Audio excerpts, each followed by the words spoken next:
قوم سمود کے بعد جب اللہ نے اس قوم کو تباہ و برباد کر دیا تو پھر حضرت ابراہیم علیہ السلام دنیا میں آئے. حضرت ابراہیم علیہ السلام تھے ارض شام کے رہنے والے. شام، یہ جو شام کی سرزمین ہے، آج جتنا علاقہ شام کا ہے پہلے صرف اتنے سے علاقے کو نہیں کہا جاتا تھا، بلکہ اس میں بیت المقدس بھی داخل تھا، بلکہ اصل مرکز تو بیت المقدس ہی تھا شام کی سرزمین کا. تو وہاں حضرت ابراہیم علیہ السلام کی ولادت ہوئی آزر کے گھر میں.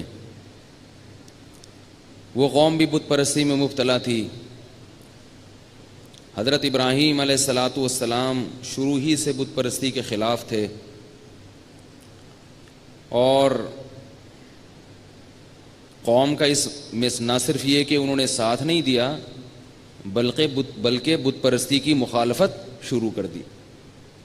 قرآن نے حضرت ابراہیم علیہ السلام کی جوانی کے حالات کہ وہ کیسے آسمان میں دیکھ کے غور کیا کرتے تھے اور کیسے آہستہ آہستہ انہوں نے اپنی قوم سے بیزاری کا اعلان کیا، ان سب چیزوں کو اللہ نے بڑے اہتمام سے ذکر کیا ہے. اور اس میں ہمیں سبق کیا ملتا ہے کہ پوری قوم ایک طرف اور اکیلے ابراہیم ایک طرف، پوری قوم ایک طرف تھی. قرآن میں آتا ہے کہ وَلَقَدْ آتَيْنَا إِبْرَاهِيمَ رُشْدَهُ مِنْ قَبْلُ وَكُنَّا بِهِ عَالِمِينَ.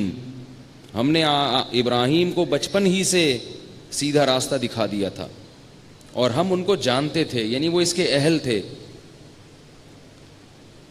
قرآن میں آتا ہے کہ فَلَمَّا جَنَّ عَلَيْهِ اللَّيْلُ وَرَآ كَوْكَبًا. سورہ کون سی سورت ہے یہ؟ بھی ہم نے 3 دن پہلے پڑھی ہے. فَلَمَّا جَنَّ عَلَيْهِ اللَّيْلُ وَرَآ كَوْكَبًا. جب رات کی تاریکی آئی تو حضرت ابراہیم نے ستارہ دیکھا. جو مشرک لوگ ہوتے ہیں نا، وہ کسی مخصوص معبود کی عبادت نہیں کرتے، بلکہ جو چیز بھی خوبصورت نظر آتی ہے، جس کو بھی مفید سمجھتے ہیں، اس کے پیچھے پڑ جاتے ہیں، اس کو معبود بنا لیتے ہیں. تو اس قوم میں ستارہ پرست لوگ بھی ہوں گے، سورج پرست لوگ بھی ہوں گے، چاند کی عبادت کرنے والے بھی ہوں گے. یہ ہر دور میں رہے ہیں، آج بھی ہیں. فَلَمَّا جَنَّ عَلَيْهِ اللَّيْلُ وَرَآ كَوْكَبًا. فرمایا رات کی تاریکی جب آئی ہے تو ایک ستارہ دیکھا خوبصورت چمکتا ہوا. قَالَ هَذَا رَبِّي. کہنے لگے یہ میرا معبود ہے، یہ میرا رب ہے. فَلَمَّا أَفَلَ. لیکن کچھ وقت کے بعد وہ ستارہ غائب ہو گیا. ظاہر ہے ستارے 24 گھنٹے آپ کے ساتھ نہیں رہتے. قال لا احب الآفلین. تو کہنے لگے کہ میں غائب ہونے والوں سے محبت، بولو بھائی، نہیں کر سکتا. کیسا زبردست سبق دے دیا اس میں. جس نے جانا ہے اس سے دل نہیں لگایا جاتا. جو ختم ہونے والی چیزیں ہیں، جو فنا ہونے والی چیزیں ہیں، ان سے ضرورت کا تعلق رکھا جاتا ہے، ضرورت سے زیادہ محبت نہیں کی جاتی. جیسے یہ آیت مشرکین پہ فٹ ہو رہی ہے. ان کے جو بت ہیں وہ بھی تو ایکسپائر ہو جاتے ہیں نا تھوڑے دنوں میں. بھائی کتنا خوبصورت بت ہو، تھوڑے دنوں میں ایکسپائر ہو جائے گا. لکڑی کا ہے تو دیمک لگ جائے گی، پتھر کا ہے تو آہستہ آہستہ اس کی چمک خراب ہوگی، اس کو ریپیئرنگ کے لیے بھیجنا پڑے گا. بھائی ہمارا بھگوان ہے، اس کی بیٹری ختم ہو گئی ہے، ٹھیک ہے نا، یا یہ ہمارا بھگوان ہے، اس کی ریپیئرنگ کر دو. کسی بندے نے آگے ٹانگ توڑ دی ہے اس کی، ٹھیک ہے نا. تو اور ایک وقت آئے گا کہ وہ بالکل ہی ختم ہو جائے گا. تو اس میں شرکی بھی نفی ہے کہ ہمیشہ حقیقی محبت ایسی ذات سے کی جاتی ہے جو کبھی بھی ختم نہ ہو، اور وہ صرف اور صرف اور صرف کس کی ذات ہے؟ اللہ کی ذات ہے. تو ابراہیم علیہ السلام نے پھر جب ستارہ دیکھا ہے تو ستارے کے بعد کیا دیکھا؟ فَلَمَّا رَأَى الْقَمَرَ بَازِغًا قَالَ هَذَا رَبِّي. تھوڑی دیر کے بعد چاند نمودار ہوا، 14ویں کا چمکتا ہوا چاند. یہ ستارے سے بھی زیادہ خوبصورت ہوتا ہے اور بڑا ہوتا ہے. تو انہوں نے فرمایا هَذَا رَبِّي، یہ میرا معبود ہے. فَلَمَّا أَفَلَ، وہ بھی غائب ہو گیا. اب یہ نا ابراہیم علیہ السلام ایک ورک شاپ کرا رہے ہیں اپنی قوم کو, ٹھیک ہے نا. ویسے ہی اگر کہہ دیتے نا کہ دیکھو نہ ستارہ معبود ہے, نہ چاند معبود ہے, نہ سورج معبود ہے, تو بات سمجھ میں نہیں آتی. ایک عملی مشق کرا رہے ہیں کہ پہلے ستارہ نکلا, قوم کو جمع کیا, بولا یہ میرا رب ہے, یہ بڑا خوبصورت ہے, دیکھو. ستارہ غائب ہو گیا تو کہنے لگے یہ کیا ہے بھائی, یہ غائب کیوں ہو گیا, یہ کیسا خدا ہے, خدا تو 24 گھنٹے ساتھ رہتا ہے, یہ کدھر گیا. اس کو کیا کہتے ہیں, ورک شاپ. ورک شاپ میں یہی ہوتا ہے نا, ایک پریکٹس کروائی جاتی ہے, عملی تجربہ کروایا جاتا ہے. تو ورک شاپ کا ثبوت پیغمبر سے ثابت ہو گیا کہ نہیں ہو گیا. اسی وجہ سے ہم نے ٹائم مینجمنٹ کا کورس نہیں کروایا, ورک شاپ کروائی ہے. نہیں آ رہی میرا خیال ہے, ٹیکنیکل پوائنٹ ہے, پرسوں سمجھ میں آئے گا انشاءاللہ آپ لوگوں کو. وہ لطیفہ آپ پہ فٹ نہیں آتا لیکن پھر بھی سنا دوں, آپ پہ نہیں آتا فٹ لیکن پھر بھی سنا دیتا ہوں. کہ وہ ایک چڑیا گھر میں ایک بندہ گیا نا, تو سارے جانور ہنس رہے تھے سوائے ڈنکی کے, سب ہنس رہے تھے. تو وہ حیران ہوا, یار یہ کیا مسئلہ, بندر بھی ہنس رہا ہے, چیتا بھی ہنس رہا ہے, شیر بھی ہنس رہا ہے, اور گدھا کیا ہے, چپ بیٹھا ہوا ہے. اگلے دن گیا تو صرف گدھا ہنس رہا ہے, باقی سارے جانور چپ بیٹھے ہیں. لوگوں نے کہا یہ کیا ڈرامہ ہے. تو اس نے ایک چڑیا گھر کے مالک سے پوچھا, اس نے کہا اصل میں لومڑی نے ایک لطیفہ سنایا تھا, سب کی سمجھ میں آیا, ڈنکی کی سمجھ میں نہیں آیا. ڈنکی کی آج سمجھ میں آیا ہے. کل وہ نہیں ہنس رہا تھا, باقی سب ہنس رہے تھے. یہ آپ کے لیے نہیں ہے, ذہن میں رکھیں, یہ آپ کے لیے نہیں, ویسے ہی لطیفہ ہے. اچھا خیر, تو ابراہیم علیہ الصلاۃ والسلام نے چاند کو دیکھا اور قوم سے خطاب کر کے فرمایا ہذا ربی, یہ میرا رب ہے. فلما افلا, چاند بھی غائب ہو گیا.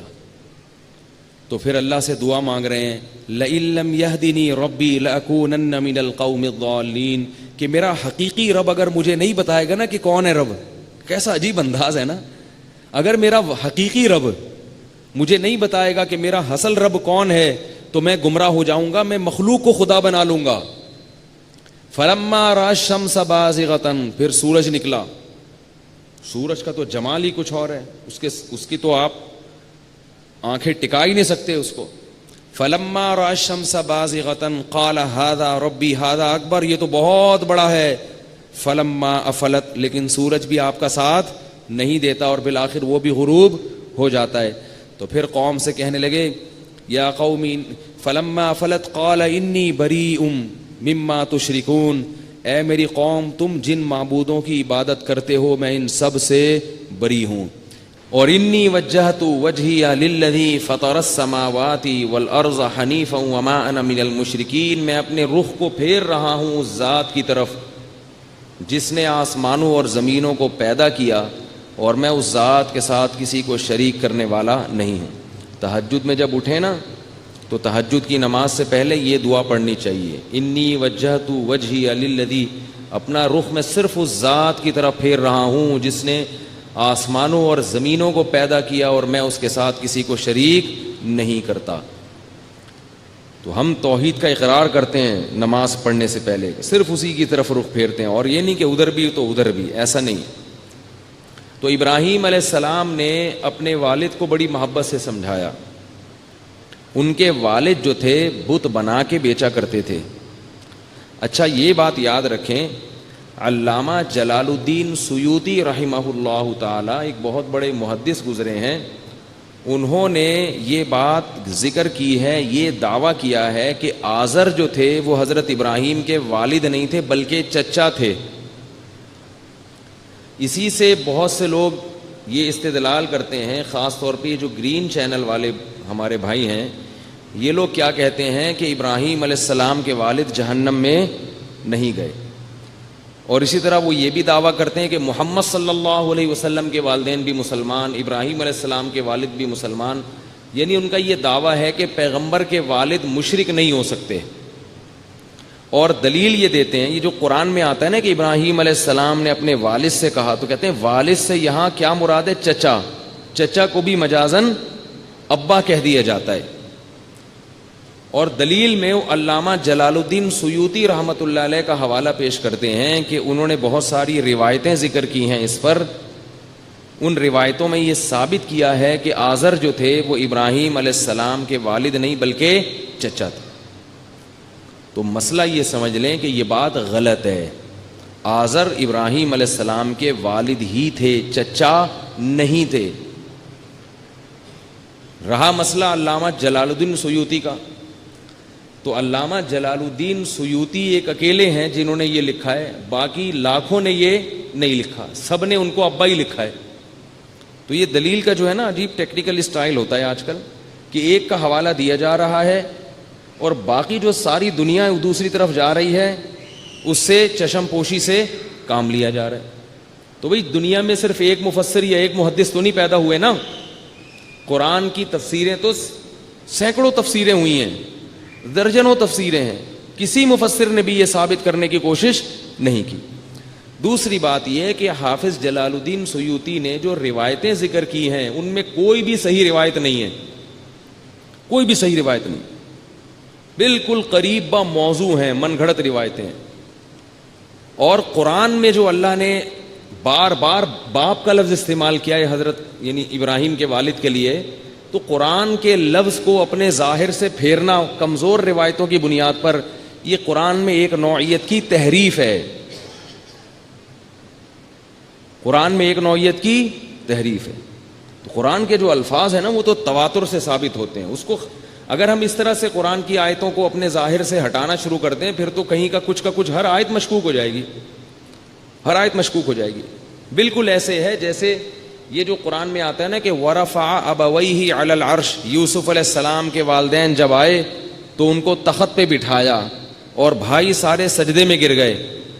تو یہاں بعض لوگوں نے کہا ہے وہ ان کی جو والدہ تھیں وہ سوتیلی تھیں، یا بعض نے کہا ہے وہ اصل میں خالہ تھیں، ان کو والدہ کہہ دیا گیا۔ بھئی کیوں خالہ تھیں، کیوں سوتیلی تھیں؟ جب قرآن کہہ رہا ہے کہ وہ والدین تھے تو والدین تھے نا بھائی۔ تو ایسے کمزور روایتوں کی بنیاد پر، یہ میں اس لیے کہہ رہا ہوں کہ یہ اصول ہے یہ قرآن مجید کی ایک ویلیو ہے، ایک اہمیت ہے۔ جب وہ کوئی لفظ کہتا ہے تو اس کا وہی مطلب ہے جب تک کہ اس کے خلاف کوئی مضبوط دلیل قائم نہ ہو۔ اور حافظ جلال الدین سیوطی رحمہ اللہ تعالی یقیناً محدث تھے، مگر ان کے بارے میں محدثین کا، متاخرین کا، جو بعد والے ہیں ان سے، ان کا اجماع ہے کہ وہ روایتیں پیش کرنے کے معاملے میں متساہل ہیں۔ متساہل سمجھتے ہو؟ ذرا کیا ہیں؟ چشم پوشی سے کام لیتے، کہتے جانے دو۔ تو اس لیے ان کی پیش کردہ روایتیں قابل اعتماد نہیں ہیں۔ یہ ہوتا ہے، بعض علماء بڑے چوٹی کے علماء گزرے ہیں مگر وہ روایات پیش کرنے میں زیادہ مضبوطی سے کام نہیں لیتے، حالانکہ وہ علم حدیث میں بڑے ماہر ہوتے ہیں۔ علامہ جلال الدین سیوطی کی کتاب ہے تدریب الراوی، جو مدارس میں پڑھائی جاتی ہے حدیث، اصول حدیث پر، وہ بڑے ماہر ہوتے ہیں، لیکن بس ان کا مزاج ہوتا ہے۔ اچھا، تو بات یہ چل رہی تھی کہ ابراہیم علیہ الصلوۃ والسلام نے اپنے والد کو بہت پیار سے سمجھایا، یا ابتی، اے میرے ابا، انی اخاف ان یمسک عذاب من الرحمن، رحمان کی طرف سے عذاب نہ آ جائے کہیں آپ کے اوپر، آپ رحمان کو چھوڑ کر ان کی عبادت کر رہے ہو۔ سورہ مریم میں پورا رکوع ہے اس پر، بہت سمجھایا مگر ابراہیم علیہ السلام کے والد تیار نہ ہوئے، دھمکیاں دینے پر آ گئے۔ لَأَرْجُمَنَّكَ وَاهْجُرْنِي مَلِيًّا، پتھروں سے مار مار کے ہلاک کر دوں گا میں تجھے۔ کیسی دھمکی ہے! ایک طرف سے پھول برس رہے ہیں اور دوسری طرف سے پتھر مارنے کی دھمکیاں دی جا رہی ہیں۔ ایک طرف سے پھول برس رہے ہیں، یا ابتی، اے میرے پیارے ابا، اے میرے، پورا رکوع ہے، آپ جا کے پڑھیں سورہ مریم میں۔ لیکن جب دھمکی ملی ہے تو ہم ہوتے تو کیا کرتے؟ ہم کہتے ایک تو میں تمیز سے بات کر رہا ہوں۔ دیکھو، ایک صاحب میرے پاس آئے، مجھے کہنے لگے کہ میرے ابا نماز نہیں پڑھتے۔ میں سمجھا کے تھک گیا ہوں مگر ان میں عقل ہی نہیں، بات ہی سمجھ میں نہیں آ رہی، سمجھا کے تھک گیا ہوں، سمجھ میں نہیں آ رہی۔ میں نے تو اس دن سنا دی کھری، میں نے کہا آپ پڑھے رہتے ہو۔ تو میں نے کہا یار، نماز نہ پڑھنا زیادہ بڑا گناہ ہے یا بت پرستی کرنا؟ بولو بھائی، وہ زیادہ بڑا گناہ ہے۔ اور بت پرستی زیادہ بڑا گناہ ہے یا بتوں کو بنا کے باقاعدہ بیچنا، یعنی بت پرستی کو فروغ دینا، یہ تو اور بڑا گناہ ہے۔ دوسری بات، میں نے کہا آپ جتنے پکے نمازی ہو، آپ زیادہ پکے ہو یا ابراہیم علیہ السلام زیادہ پکے تھے؟ بولو نا۔ اور آپ کا مرتبہ زیادہ ہے یا ابراہیم علیہ السلام کا؟ تو دو انتہاؤں کا مقابلہ ہوا ہے، اللہ کے خلیل کا اور اللہ کے سب سے بڑے دشمن کا۔ اس وقت روئے زمین پر اللہ کے سب سے بڑے خلیل کون تھے؟ ابراہیم علیہ السلام. اور مقابلے میں اس وقت روئے زمین پر اللہ کے سب سے بڑے دشمن، کیونکہ بت بنا کے باقاعدہ بیچ رہے ہیں. لیکن اس موقع پر بھی ابراہیم علیہ السلام نے ایک بھی سخت جملہ اپنے والد کے لیے استعمال نہیں کیا. اس میں جہاں بت پرستی کی مخالفت ہے وہاں باپ کا احترام بھی سکھایا ہے. وہاں باپ کا احترام بھی سکھایا. دوسری بات، بیٹا جب اپنے باپ سے کوئی مخالفت کرتا ہے کسی چیز کی تو اس میں بیٹے کی رائے میں غلطی کا امکان بھی تو ہوتا ہے نا. ہو سکتا ہے بیٹے کی رائے غلط ہو، یہ ابا کی رائے صحیح ہو. اور اگر مان لیا کہ بیٹے کی رائے صحیح ہے ابا کی غلط ہے تو یہ تو ہو سکتا ہے کہ ابا کو بیٹے کی رائے سمجھ میں نہ آ رہی ہو اور وہ اپنے آپ کو برحق سمجھ رہے ہوں. جب ہم میں سے کسی کا اپنے والد کے ساتھ جھگڑا ہو تو یہ بھی تو امکان ہے نا کہ بھائی ابا صحیح ہوں، اور یہ بھی امکان ہے کہ میں صحیح ہوں لیکن وہ اتنا معاملہ پیچیدہ ہو کہ ابا اپنے آپ کو بےچارے صحیح سمجھ رہے ہوں.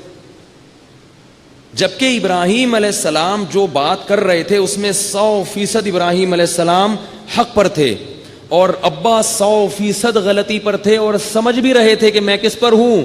غلطی پر. کیونکہ اتنا معاملہ پیچیدہ نہیں تھا کہ ان کو یہ سمجھ میں ہی نہ آئے کہ یہ بیٹا کیا کہہ رہا ہے. تو اتنی واضح بات میں بھی ابراہیم علیہ السلام نے سخت جملہ والد کے خلاف بولو نہیں نکالا. نرم نرم لہجہ سمجھا رہے ہیں، محبت سے سمجھا رہے ہیں اور آگے سے دھمکیاں آنا شروع ہو گئیں. جبکہ ہم میں سے کسی کا اپنے باپ سے جھگڑا ہو تو معاملہ اتنا واضح نہیں ہوتا. ممکن ہے ہم غلطی پر ہوں، وہ کس پر ہوں؟ صحیح پر. ایسے موقع پہ بدتمیزی کرنا کتنا بڑا جرم ہوگا باپ کے ساتھ. بولو بھائی یہاں کیا کرنے آئے ہیں بھائی آپ لوگ؟ بتائیں نا. سیکھنے آئے ہیں نا. میں بھی سیکھنے کے لیے باتیں کر رہا ہوں تاکہ اللہ، میرے والد تو دنیا میں نہیں ہیں تو میں اس لیے یہ باتیں کرتا ہوں تاکہ مجھے ان کے لیے دعا کی توفیق مل جائے کہ مجھ سے اگر کوئی کوتاہی ہو تو مسلمان کے لیے اللہ نے کتنا زبردست راستہ رکھا ہوا ہے کہ بھئی اگر زندگی میں کوئی کوتاہی ہوئی تو موت کے بعد ان کے لیے استغفار کی کثرت کرو اور ان کے لیے صدقات و خیرات کرو. یہ کتنا بڑا اللہ نے آپشن رکھا ہوا ہے مسلمان کے لیے. تو مایوسی نہیں رکھی. تو میں بھی اس لیے یہ باتیں کر رہا ہوں تاکہ مجھے بھی ماں کے ساتھ کوتاہی ہو گئی تو توبہ استغفار کا دروازہ کھولا ہوا ہے اللہ نے، ان کے لیے صدقات و خیرات کرو.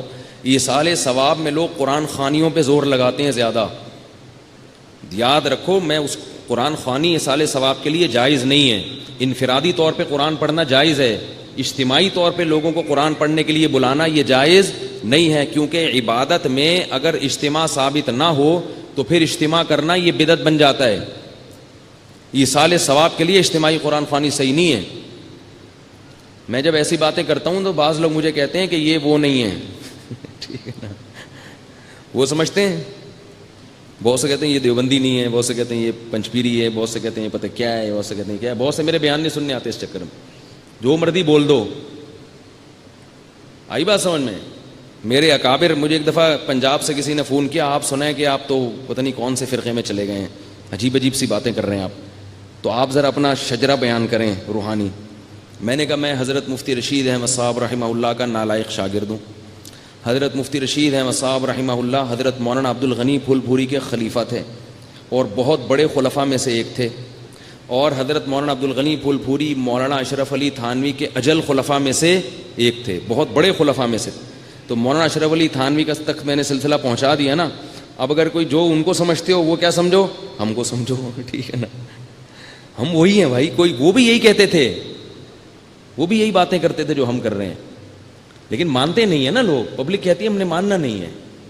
تو اجتماعی انہوں نے وصیت کی تھی مولانا اشرف علی تھانوی نے کہ میرے مرنے کے بعد اجتماعی قرآن خوانی نہ کی جائے. ان کے مواعظ میں لکھا ہوا ہے، وصیت کر کے گئے تھے میرے مرنے کے بعد میرے ایصال ثواب کے لیے اجتماعی قرآن خوانی نہ کی جائے. آئیے بات سمجھ میں کہ نہیں آئی ہے؟ انہوں نے وصیت کی تھی تو وہی بات ہم بھی کر رہے ہیں. تو اجتماعی طور پہ نہ کی جائے. کہاں سے کیا بات چل رہی تھی یار، کدھر چلی گئی؟ وہ تو ابراہیم علیہ السلام کو تو چل رہا تھا. یہ میں کیا ہاں میں کہہ رہا تھا ایصال ثواب اگر کرنا ہے تو انفرادی عبادت کرو, اور جو چیز منصوص ہے نا حدیث میں اس کو کیوں فالو نہیں کرتے؟ حدیث میں صدقات و خیرات کا ذکر ہے, اس پہ زیادہ زور لگاؤ, دیگوں پہ نہیں. دیگ الگ چیز ہے, صدقات و خیرات الگ چیز ہے. دیگیں ہوتی ہیں شادی بیاہ میں, ولیموں میں, خوشی میں. میتوں پہ دیگیں نہیں ہوتی. صدقہ کرو, صدقہ چپکے سے اپنی ماں کے اپنے باپ کے ثواب کے لیے کسی غریب کو پیسے پکڑا دیا کرو, کسی مدرسے میں دے دیے, مسجد میں لگا دیے, کنواں کھدوا دیا. پیسے خرچ کرنے کے لیے تیار نہیں ہے آج کا مسلمان, روکڑا خرچ کرنے کے لیے. قائد اعظم سے ویسے بڑی محبت ہے, ٹھیک ہے نا, لیکن قائد اعظم خرچ کرنے کے لیے تیار نہیں ہے. کہ جس نوٹ پہ قائد اعظم بنے ہوئے ہیں اتنی محبت ہے, کہتے ہیں یہ ہم اپنے سینے سے قائد اعظم کو لگا کے رکھیں گے. تو قائد اعظم نے یہ تھوڑی کہا تھا کہ مجھے سینے سے لگا کے رکھو. قائد اعظم نے بھی تو یہ کہا تھا نا, قوم کی خدمت کرو, تو بھائی کرو نا خدمت. تو کیا کہہ رہا تھا میں, والدین کی جو ہے نا اگر کوتاہی ہو گئی ہے تو تلافی ہو سکتی ہے, لیکن اگر زندہ ہیں تو پھر اللہ نے ان کے ساتھ کیسا سلوک کرنا ہے اس کا طریقہ ابراہیم علیہ السلام کے اس واقعے میں بتا دیا.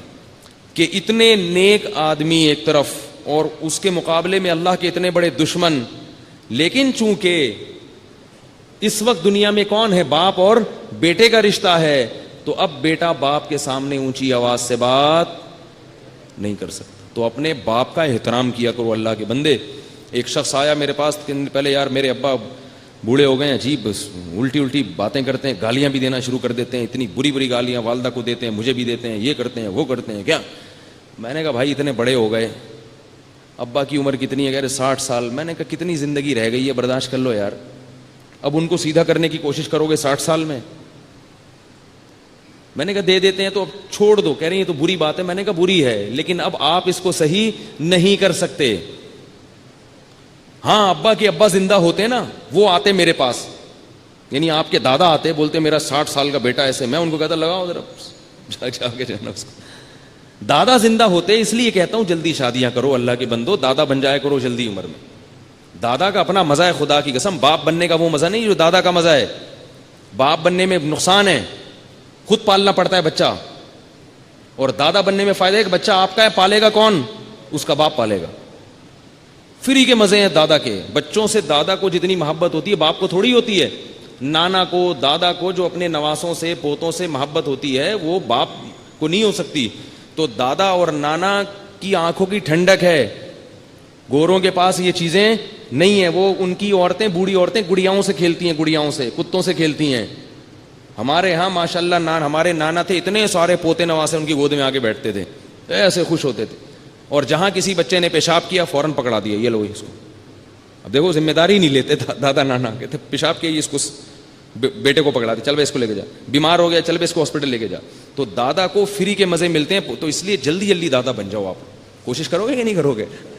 تبلیغ والے کہتے ہیں نا اب نام لکھواؤ سے روزے کے لیے, تو میں بھی نام لکھوا رہا ہوں. کون ہے بھائی جو جلدی سے دادا اور نانا بننے کی, اور خواتین کے لیے بھی ہے, جلدی سے نانی بن جائیں, جلدی سے دادی بن جائیں. نانی کی بھی کیا زندگی ہوتی ہے. ہمیں اپنی دادی یاد ہے, کیا ماشاءاللہ اللہ نے ان کو حکومت دی تھی. ہمارے گھر پہ مصلے پہ بیٹھی رہتی تھیں, ریموٹ کنٹرول ہاتھ میں تھا, بس جو آ رہا ہے دیکھ رہی ہیں, کون آ رہا ہے, کہاں سے آ رہا ہے, کدھر جا رہا ہے. دادی کا کام تو کوئی ہوتا نہیں ہے, ٹھیک ہے نا. صحت اچھی تھی, بس ہر وقت ٹریس کرتی تھیں, جو بھی گیٹ سے آیا کہاں سے آ رہا ہے. اب سنتی اونچا تھی, ہم ان کو چیخ کے بولتے تھے وہاں سے آ رہا ہوں. تو پھر میں نے حل تلاش کیا. میں نے کہا یار جب بھی کمرے میں داخل ہو دادی کو اطلاع دینی پڑتی ہے, نکلتے ہوئے بھی دینی پڑتی ہے, اور سنتی بھی اونچا ہے. ہم کرالنگ کر کے جاتے تھے. پھر دادی کا تخت تھا, اس کے پیچھے سے کرالنگ کر کے نا ایسے چو, بڑے مزے تھے بھائی اس کے. خدا کی قسم جس گھر میں بوڑھا نہیں ہے وہ گھر نہیں ہے. تمہیں فیملی پلاننگ والوں نے تباہ کر دیا ہے, تمہارے فیملی سسٹم کو برباد کر دیا ہے. گھر جو ہے یہ جھونپڑیوں سے, گھر جو ہے یہ ٹائلوں سے اور فانوسوں سے نہیں بنتا, گھر افراد سے بنتا ہے. گھر میں افراد ہونے چاہیے, تبھی رمضان کا بھی مزہ ہے, تبھی عید کا بھی مزہ ہے, تبھی شادی بیاہ کا بھی مزہ ہے, تبھی غم کا بھی مزہ ہے. غم میں بھی سب شریک ہو جاتے ہیں. کہاں تمہیں یہودی لے کے جا رہا ہے, 2 بچے ہی اچھے, 2 بچے ہی اچھے, کدھر کو تم جا رہے ہو, اور دیر سے نکاح کر رہے ہو, نہ دادا بن رہے ہو نہ نانا بن رہے ہو. تو وہ بندہ آیا نا, میرے ابا صحیح نہیں چل رہے. تو میں نے کہا آپ کے میرا دل چاہا کہ میں اس کو بولوں کہ دادا ہوتے نا تو وہ آتے تو میں شکا. اب ابا کو کیا کر سکتے ہو بھائی؟ ابا کے لیے دعا کرو محبت سے, پیار محبت سے, جیسے ابراہیم علیہ السلام نے سمجھایا اسی طرح نصیحت. تو ماں کا بھی یہی معاملہ ہے, ماں کا بھی یہی ہے. ماں سے بھی آپ کو بدتمیزی کی اجازت نہیں ہے, ماں سے بھی بدتمیزی کی اجازت نہیں ہے. تو اور اخلاق کے معاملے میں ماں کا حق اللہ نے باپ سے 3 گنا زیادہ رکھا ہے. یہ بات یاد رکھیں کہ تعظیم شریعت میں باپ کی زیادہ ہے, تعظیم. اور نرم لہجے سے بات کرنے میں ماں کے ساتھ اخلاق کی ویلیو زیادہ ہے. تعظیم کا مطلب علماء یہ بتاتے ہیں کہ جیسے آپ بیٹھے ہوئے ہیں, آپ کی والدہ آئیں, آپ احترام میں کھڑے نہیں ہوئے, غلط ہے لیکن اتنا غلط نہیں ہے. باپ آیا احترام میں کھڑے نہیں ہوئے تو یہ زیادہ غلط. تو حسن اخلاق میں ماں کا مقام زیادہ اور تعظیم میں باپ کا. تعظیم میں باپ کا اس لیے کہ وہ گھر کا سربراہ ہے, اور سربراہ کی ہمیشہ تعظیم زیادہ, کیونکہ جو امیر ہوتا ہے نا, جو ذمہ دار ہوتا ہے, اس کی اگر تعظیم نہیں ہوگی تو اس کی سنی نہیں جائے گی. نہیں آئی بات سمجھ میں؟ اس کی اگر تعظیم نہیں ہوگی تو پھر اس کی اطاعت نہیں ہوگی. اطاعت کے لیے ضروری ہے کہ آپ کے دل میں اس کا احترام زیادہ ہو, ورنہ اطاعت نہیں ہوگی. تو سارا نظام ہمارا تلپٹ ہو گیا ہے, پتہ ہی نہیں چلتا گھر کے سربراہ اماں ہیں کہ ابا ہیں, بھائی ہے یا چچا ہے. بعض دفعہ ابا اماں کو پتہ نہیں ہوتا, ایک خلیفہ بن کے بیٹھا ہوا ہوتا ہے گھر میں, ٹھیک ہے نا, ایک بھائی. تو جو ابا ہیں وہ اپنے آپ کو گھر کا سربراہ سمجھیں اور باقی لوگ باور کرائیں کہ آپ ہمارے کیا ہیں, سربراہ ہیں. ابا کسی کو خلافت دے دیں تو ایک الگ بات ہے. بعض دفعہ ابا کہتے ہیں یہ والا جو بیٹا ہے نا میرا, اسی سے پوچھو. ہمارے محلے میں پڑوس میں ایک صاحب رہا کرتے تھے, ان کے ماشاءاللہ بچے بہت تھے, اللہ نے بڑی اولاد دی ان کو. تو جب وہ بچے بڑے ہو گئے, گھر بڑا ہو گیا ان کا, تو اب انہوں نے سارے کام تقسیم کیے ہوئے تھے. تو وہ بتاتے تھے یہ وزیر خزانہ ہے, یہ وزیر اطلاعات و نشریات ہے. ایک بیٹے کو نا کہتے تھے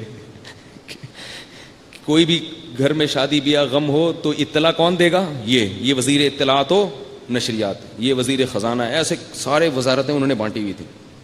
خود پیڑے کھا رہے تھے بیٹھ کے, خود کیا کر رہے تھے, پیڑے کھا رہے تھے بیٹھ کے. تو ابراہیم علیہ الصلاۃ والسلام نے سمجھایا نہیں مانے. باپ نے بالآخر کیا کہا, لأرجمنک, پتھروں سے مار کے ہلاک کر دوں گا. تو ابراہیم علیہ السلام نے کیا کہا, سلام علیک. اتنی بڑی دھمکی بھائی, قتل نہیں, پتھر سے مار کے, پتھروں سے, اتنی بڑی دھمکی. اللہ کے خلیل ہیں, ذرا بھی تو تکبر نہیں کر رہے کہ اے میرے ابا آپ کو پتہ نہیں میں کون ہوں, میرا کیا مقام ہے, کچھ بھی نہیں. کہہ رہے ہیں سلام علیک, آپ پر سلامتی ہو. ساستغفر لک ربی, دنیا میں تو مایوس ہو گیا لیکن آخرت سے مایوس نہیں ہوا, اللہ سے میں آپ کے لیے مغفرت کی دعا کرتا رہوں گا. انہ کان بی حفیہ, وہ آپ پر مہربان نہ ہو, مجھ پر تو مہربان ہے نا, تو مجھ پر مہربانی کی وجہ سے آپ کی مغفرت کر دے گا. اس سے ایک اور مسئلہ حل ہو گیا ایصال ثواب کا. بعض لوگ یہ کہتے ہیں کہ قرآن میں آتا ہے عمل الانسان ما تمنا, انسان کو وہی کچھ ملے گا جو وہ خود کرتا ہے, لہذا آپ کسی اور کے لیے کوئی نیکی کا کام نہیں کر سکتے, عمرہ نہیں کر سکتے, یہ نہیں کر سکتے, وہ نہیں کر سکتے. جو کرو گے اس کا ثواب آپ کو ملے گا, دوسرے کو آپ کے عمل کا ثواب نہیں ملے گا. اس کا علماء نے جواب دیا ہے کہ آپ کو آپ کے عمل کا ثواب ملے گا نا, یہ تو ثابت ہو گیا نا. تو آپ جو چاہ رہے ہو اپنے عمل سے وہ کس کو ملے گا, آپ کو. تو جب آپ یہ چاہ رہے ہو کہ اس کا ثواب فلاں کو مل جائے, تو آپ کو ملنا جب ہی ہوگا جب اس کو مل جائے. نہیں آئی بات؟ اس کی مثال ایسے ہے جیسے کوئی میرے پاس آتا ہے اور مجھے کہتا ہے آپ جو چاہو گے وہ میں کروں گا, لیکن اس کی میں نہیں مانوں گا ایک بھی, لیکن آپ جو کہو گے نا وہ میں کروں گا. لیکن جو غفار بھائی ہیں نا, مجھے پسند نہیں ہے وہ, اس کی میں نہیں مانوں گا. تو میں کہتا ہوں کہ میری مانو گے, آپ کہتے ہیں ہاں آپ کی مانوں گا. میں کہتا ہوں پھر ایک بات اس کی مان لو, یہ والی. آئی بات سمجھ میں؟ اگر میری مانتے ہو نا تو میرا یہ آرڈر ہے کہ یہ والی بات اس کی مان لو. تو یہی فلسفہ ابراہیم علیہ السلام نے پیش کیا.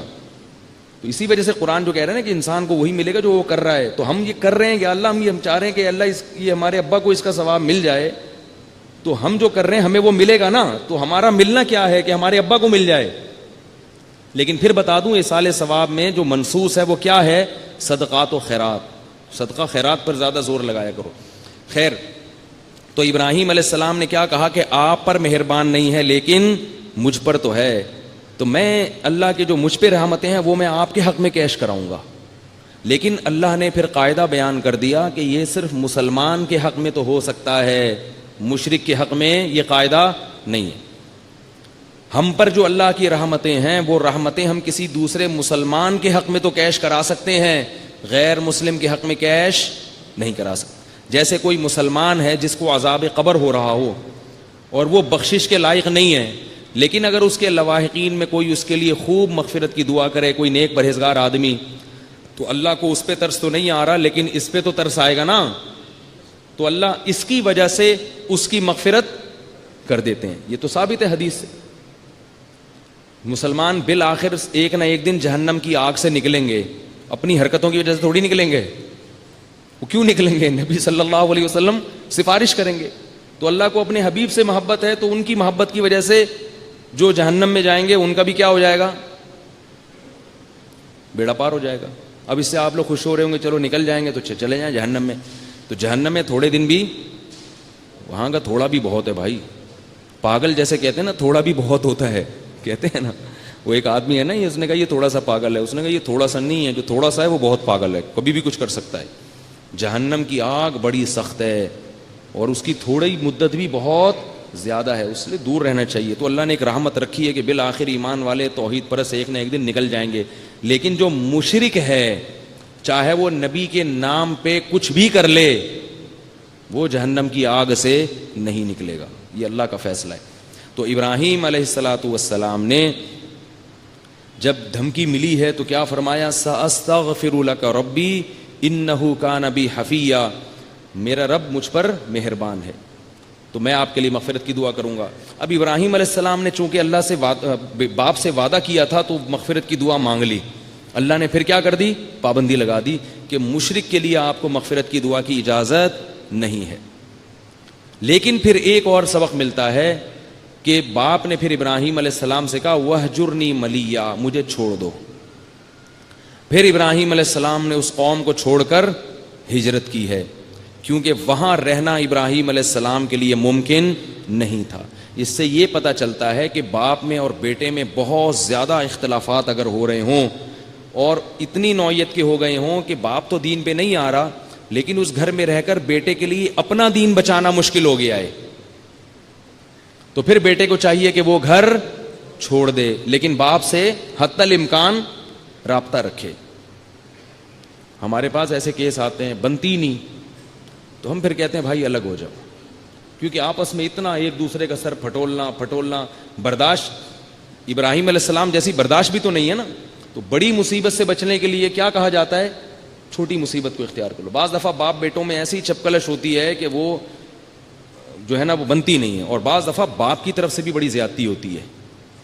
وہ بات بات پہ بیٹے کو تانا دینا, بلا وجہ اس کو ٹارچر کرنا, اس کے ہر اچھے کام میں بھی عیب نکالنا.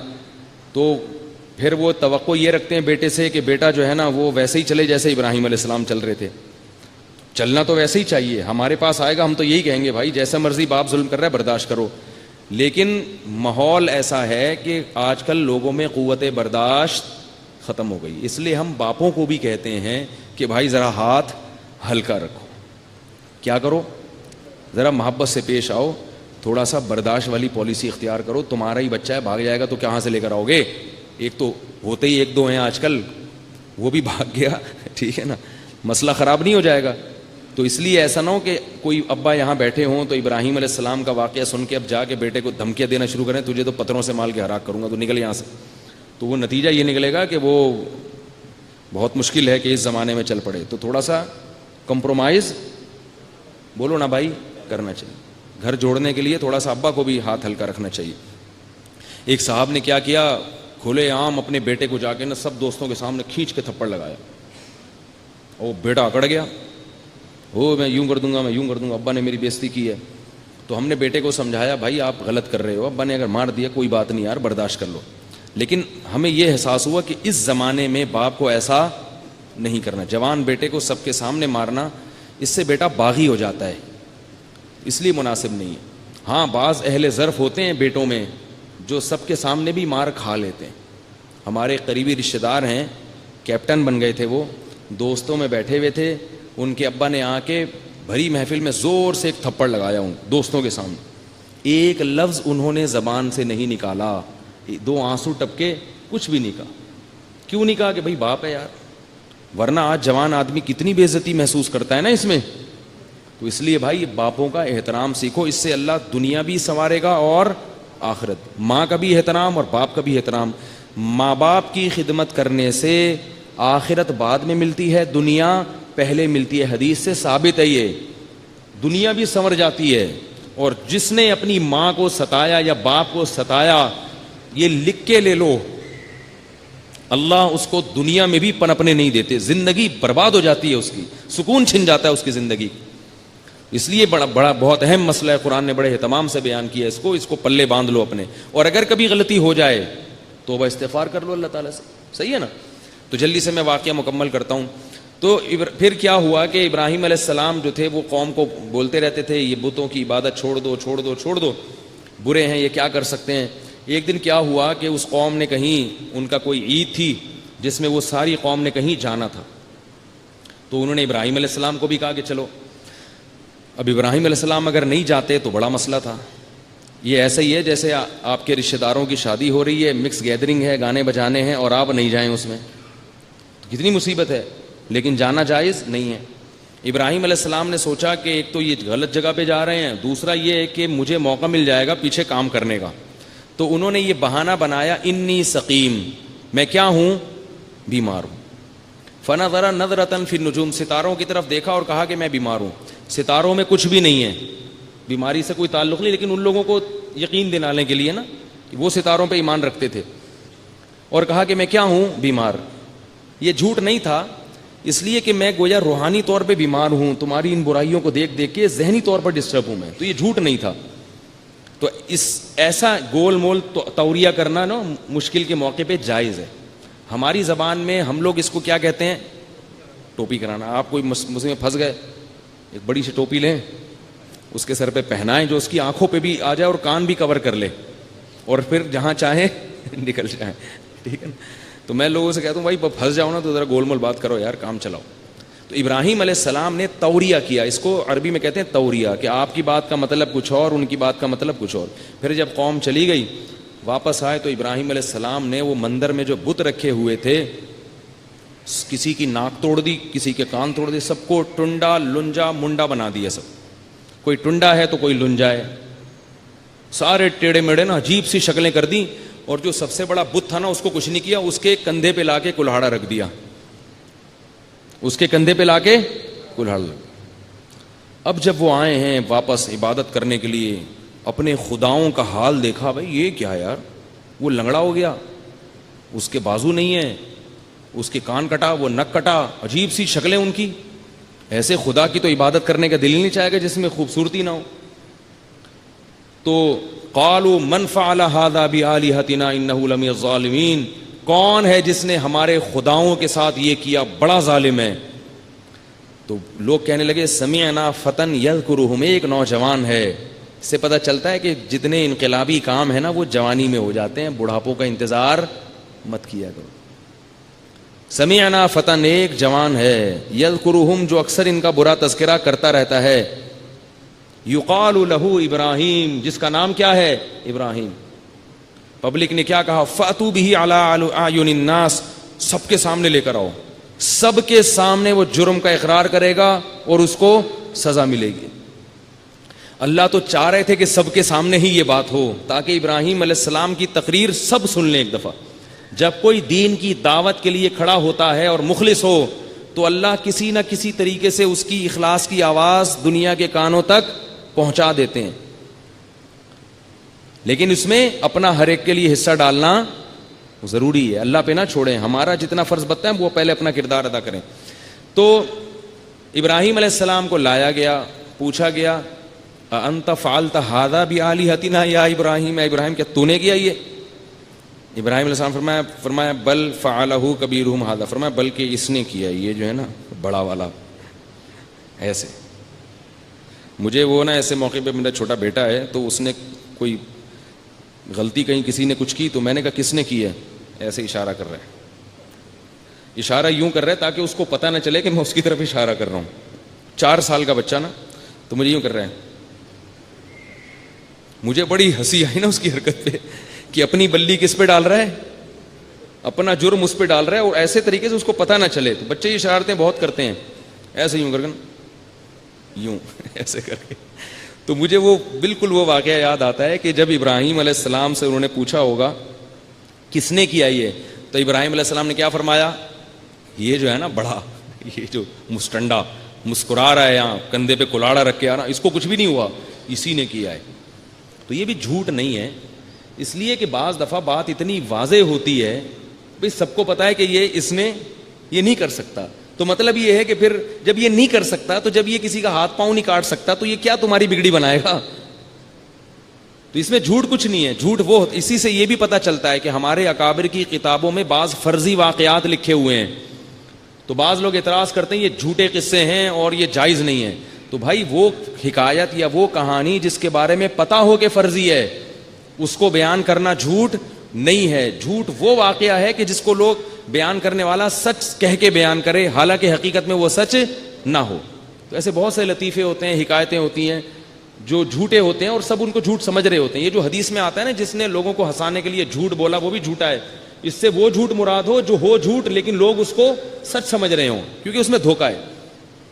تو یہاں اس سے یہ مسئلہ بھی پتہ چلا ابراہیم علیہ السلام کے واقعے سے. تو حضرت ابراہیم نے کیا فرمایا, اس نے کیا ہے فَاسْأَلُوهُمْ إِنْ كَانُوا يَنْطِقُونَ, اور ایک اور انجیکشن لگا دیا کہ ان جتنے جن کی ٹھکائی ہوئی ہے نا, ان سے پوچھو, یہ خود بتائیں گے کہ اس نے کیا ہے. بھائی جس پہ ظلم ہوا ہوتا ہے تو مظلوم سے پوچھا جاتا ہے نا. ایجنسی والے آپ کو بلاتے ہیں, آپ کی جیب کٹ گئی, تو جب جیب کترے کو پکڑتے ہیں تو آپ کو بلائیں گے نا, یار پہچانو کس نے کاٹی ہے جیب, کون ہے مجرم. تو انہوں نے کہا بھائی ان کے ہاتھ بھی کٹ گئے, ان کی ٹانگیں بھی کٹ گئی, ان کے ناک کٹ گئے, ٹنڈے لنجے ہو گئے, تو اب ان سے پوچھو, یہ تمہیں بتائیں گے کہ کس نے کیا ہے. وہ جو بڑا والا ہے نا, اس سے پتہ چلتا ہے کہ تبلیغ ہوشیاری کا کام ہے, صرف رٹے رٹائے الفاظ نہیں ہونے چاہیے. بڑی حکمت, بڑی مصلحت, پورا ایک ماحول بنایا ابراہیم علیہ السلام نے. ویسے سمجھاتے تو شاید سمجھ میں نہ آتا, سمجھ میں تو اب بھی نہیں آیا, لیکن ان کے ہل گئے وہ اندر سے. جب انہوں نے یہ کہا نا ابراہیم علیہ السلام نے کہ اس بڑے نے کیا ہے, ان سے پوچھو, تو قرآن کہہ رہا ہے فَرَجَعُوا إِلَىٰ أَنفُسِهِمْ, سب اپنے دل میں جھانکنے لگے اور سوچنے لگے اِنَّكُمْ أَنْتُمُ الظَّالِمُونَ, تم تو بڑے نالائق ہو یار. جو خدا تمہارا یہ نہیں بتا سکتا کہ اس نے تمہارے ساتھ یہ کیا, وہ تمہاری بگڑی کہاں سے بنائے گا. ایک دم ان کے دل پہ کیا لگی, چوٹ, ہل گئے اندر سے. لیکن پھر فوراً نُكِسُوا عَلَىٰ رُؤُوسِهِمْ, پلٹا کھایا. کیوں پلٹا کھایا, کہ بھائی اگر میں, ہر آدمی یہ سوچ رہا ہے میں نے ابراہیم کا ساتھ دیا تو میں قوم سے کٹ جاؤں گا. دوسرا بھی کہہ رہا ہے, تیسرا بھی کہہ رہا ہے. یہی ہوتا ہے ماحول, معاشرہ آپ کو کہاں لے جاتا ہے, جہنم کی طرف. کہ یار میں نے اگر مفتی صاحب کی بات مان لی تو پبلک کہے گی تو بھی وہی ہو گیا ہے. بھائی میں نے علماء کی بات مان لی تو پبلک کیا کہے گی, یار تم بھی ملاؤں جیسی باتیں شروع کر دی تم نے, تم بھی ملا بن گئے. اس طانے سے بچنے کے لیے ہر الٹی سیدھی بات کرتے رہتے ہیں لوگ. تو ابراہیم علیہ السلام, قرآن کہہ رہا ہے کہ ثم نکسوا علی رؤوسہم, فوراً پلٹا کھایا اور کہنے لگے لقد علمت ما ہؤلاء ینطقون, اے ابراہیم تجھے تو پتہ ہے کہ یہ بیچارے بول نہیں سکتے. جب ان کے منہ سے اگلوایا ابراہیم, ویسے کہتے نا تو کبھی نہ بولتے. وہ ایک ماحول بنانا پڑتا ہے پورا. جیسے وہ ہم نے ٹائم مینجمنٹ کی ورکشاپ کروائی تھی نا, اس میں ایک بڑی دلچسپ, یہ ٹائم لینڈر والے ایک چیز کرواتے ہیں کہ آپ سے نا وائٹ بورڈ پہ چند چیزیں لکھوائیں گے کہ جو لیٹ آنے والے لوگ ہیں وہ کیسے ہوتے ہیں. تو آپ بتاؤ گے وہ ایسے ہوتے ہیں, گالیاں دو گے ان کو, وہ سالے یوں ہوتے ہیں, وہ یوں ہوتے ہیں, وہ یوں ہوتے ہیں. جب پوری گالیاں دے کے آپ تھک جاتے ہو تو آپ سے کہتے ہیں کہ اگر آپ لیٹ آؤ تو آپ کیا ہو. پھر ابھی آپ تھوڑی دیر پہلے گالیاں دے کے فارغ ہوئے تو آپ کہتے ہیں یار یہ تو میں نے خود اپنے منہ سے کہا ہے. یہ ایک ٹیکنیکل طریقہ ہوتا ہے تو بات سمجھانے کا. تو ابراہیم علیہ السلام سو وہ فوراً بیک زبان کیا کہنے لگے, لقد علمتا, یہ کیسے بتائیں گے, اے ابراہیم تجھے تو پتا ہے کہ یہ بول نہیں سکتے. کاش کوئی ہندو میری باتیں سن رہا ہو اور اللہ اسے ایمان کی توفیق دے دے. کاش کوئی سن رہا ہو. پتہ نہیں بیچارے حسد میں ہی مرے جا رہے ہیں مسلمانوں سے, یہ دہشت گرد ہیں, یہ فلانے ہیں, یہ ڈمکانے ہیں. اللہ کے بندو, اسلام تمہارے فائدے کی بات کر رہا ہے. چھوڑ دو ان پتھروں کو, چھوڑ دو, یہ کچھ بھی نہیں کر سکتے. اپنے ہاتھ سے بناتے ہو، اپنے اللہ پوچھے گا قیامت کے دن، جو کھلا رہا ہے نا وہ رب وہ نہیں چھوڑے گا. تو یہ خیر خواہی کی بات ہے. اس میں ہمیں کوئی پیسے مل رہے ہیں، کوئی ہندو مسلمان ہوتا ہے یا کوئی عیسائی مسلمان ہوتا ہے کہ کسی مولوی صاحب کو پیسے ملتے ہیں، بلکہ جو مسلمان ہوتا ہے الٹا مولوی صاحب سے چندہ مانگنا شروع کر دیتا ہے. یہاں جتنے لوگ آتے ہیں نا عیسائی مسلمان ہوتے ہیں، تھوڑی دیر میں کیا کہتے ہیں، یار پیسے چاہیے. میں کہتا ہوں اس لیے مسلمان ہوئے پیسے چاہیے، میں تو بھگا دیتا ہوں بغیر ان کو بتاؤں پیسے نہیں ملیں گے پھر مسلمان ہو. تو ایسے کو ہم مسلمان کرتے ہیں. تو اب جب وہ کہنے لگے تو ابراہیم علیہ السلام نے کہا افتعبدون من دون اللہ ما لا ينفعکم ولا یضرکم، بھلا تم ایسوں کی عبادت کرتے ہو جو بول نہیں سکتے، تمہیں فائدہ نہیں پہنچا سکتے، نقصان نہیں پہنچا سکتے. اف لکم ولما تعبدون من دون اللہ، تف ہے تم پر بھی اور تمہارے خداؤں پر بھی. اب دلائل میں غالب آ گئے نا، اب آگے پبلک کے پاس جواب نہیں ہے. جواب کیا ہے؟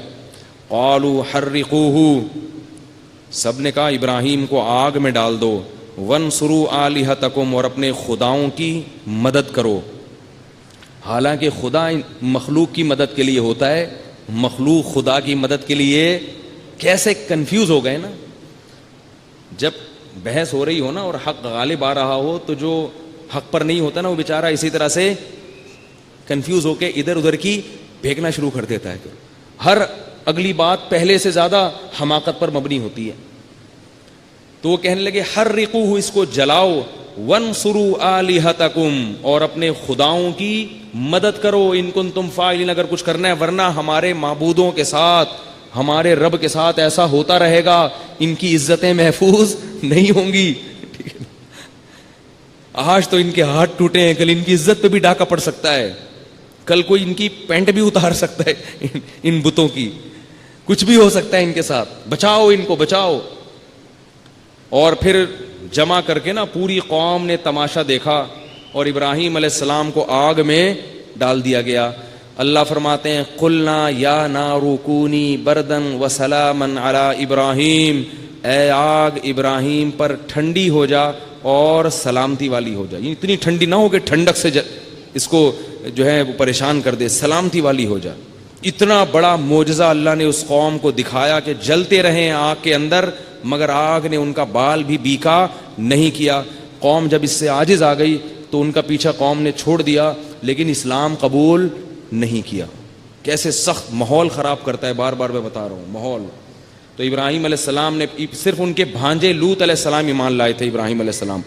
اس کے بعد ابراہیم علیہ السلام نے فیصلہ کیا کہ میں اس قوم کو اور اس علاقے کو چھوڑ دیتا ہوں. آپ کے بھانجے آپ کے ساتھ تھے، پھر آپ کی ایک زوجہ آپ کے ساتھ تھی حضرت سارہ، وہ بھی اسلام قبول کر چکی تھی. ان سے ابراہیم علیہ السلام کا نکاح ہوا. حضرت سارہ کو لے کے اور حضرت لوط علیہ السلام کے ساتھ ابراہیم علیہ السلام نے وہاں سے ہجرت کر لی. تو آگے پھر لوط علیہ السلام کا واقعہ ہے. پھر اللہ نے ان کو پیغمبر بنا کے بھیجا کسی قوم کی طرف، وہ انشاءاللہ کل بتاؤں گا.